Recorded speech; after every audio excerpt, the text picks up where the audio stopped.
சிவனுடைய 64 வடிவத்தில் ஒரு வடிவம் தான் கிராத ரூபம்னு சொல்லுவாங்க. கிராதன், அவன் கிராதன் அப்படிம்பாங்க. கிராதன்னா வேடன், அந்த வேட்டையாடி வாழ்க்கையை நடத்தக்கூடியவன் தான் வேடுவன்.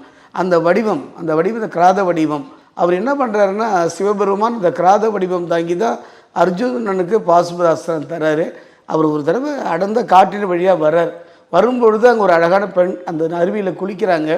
அவள் அழகை பார்க்குறாரு. உடனே அந்த பெண்ணை பார்த்து, நான் வேட்டையாடி வரும்பொழுது நீ இங்கே இருக்கணும்னு சொல்கிறார். அந்த பெண் பயந்துடுறா. அவருடைய குலதேவதையான பத்ரகாளிகிட்ட சேர்ந்து முறையிடுறா.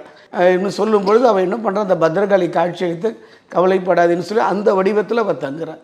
அப்போ அங்கே வருகின்ற சிவனுக்கும் அவருக்கும் பிறந்த குழந்தை தான் சாத்தன் சாமி, குட்டி சாத்தான். அந்த குழந்தைய அவள் பயப்படுறா, அடறா.